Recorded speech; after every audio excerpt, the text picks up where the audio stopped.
So this really has to be seen to be believed. Donald Trump and Trumpists are now increasingly furious with Fox News, I guess because Fox admits that Joe Biden won, for example.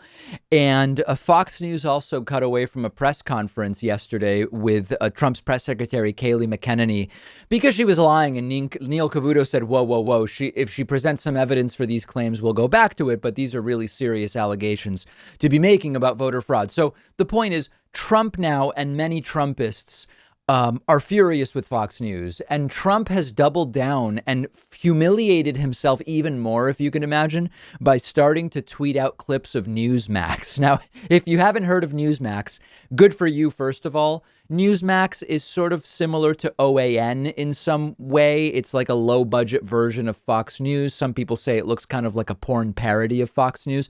They have massive integrity issues. They emailed their subscriber list during the pandemic saying the worst thing you could do is get a vaccine because vaccines are one of the biggest scams among the American people. So you sort of get the idea of where Newsmax is.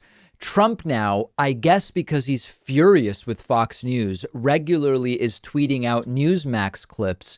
And you have to see it to believe it. They've set up interviews where it's not even clear that the anchor understands the questions. They almost look like infomercials where the anchor is sort of like, tell me all the ways in which this was stolen from Donald Trump. And then they just give some mouthpiece, uninterrupted time to just tell lies.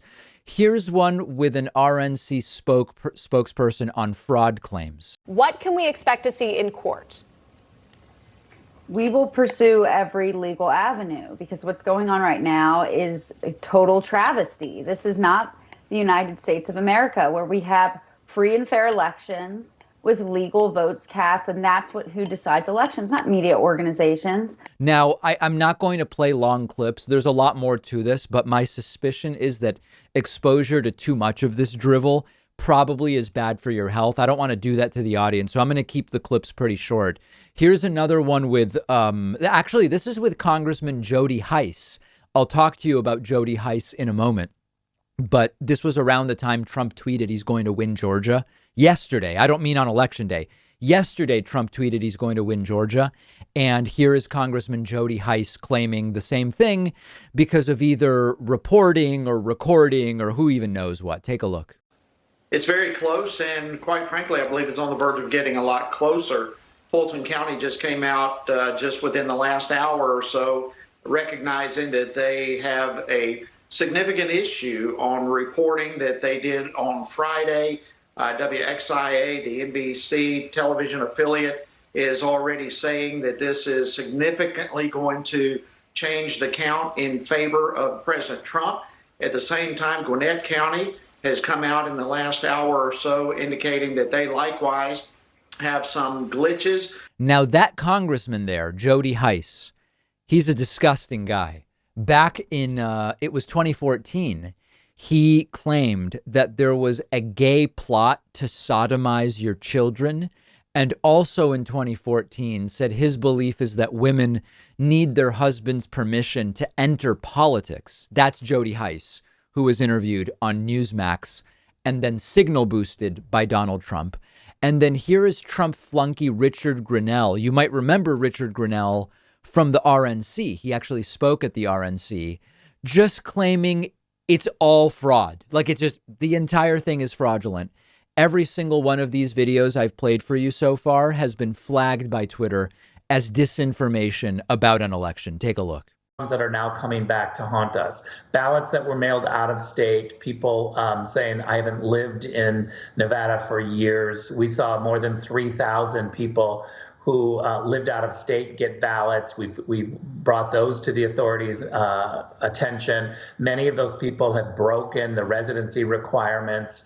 This is just the tip of the iceberg. So whatever the outcome of the election is when it's certified, and it is not certified yet, and we still have tens of thousands of votes yet to be counted. Just absolute, complete, and total nonsense. And it really, it's almost getting sad in more ways than we imagined. And if you are the president and all you have left is NewsMax clips to try to make it look like there are people who agree with you, just pack it up. Go and play golf the rest of your term. Joe Biden has already launched a coronavirus task force. Just announce you're turning over management of the virus to Joe Biden, the elect administration. Just go.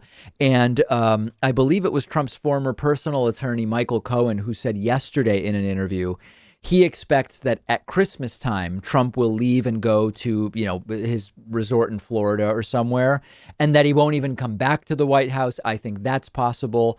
Trump actually doing things as president may be over as we know it. There's nothing on his schedule. There hasn't been anything on his schedule on any day since the election. This may change, but Trump really may just be done, and he will just tweet about how he really won and then quietly disappear around Christmas time. We don't yet know. But it's getting really, really embarrassing unless, and this is very important, unless Trump restarts his MAGA rallies. And there is a report claiming he plans to do that.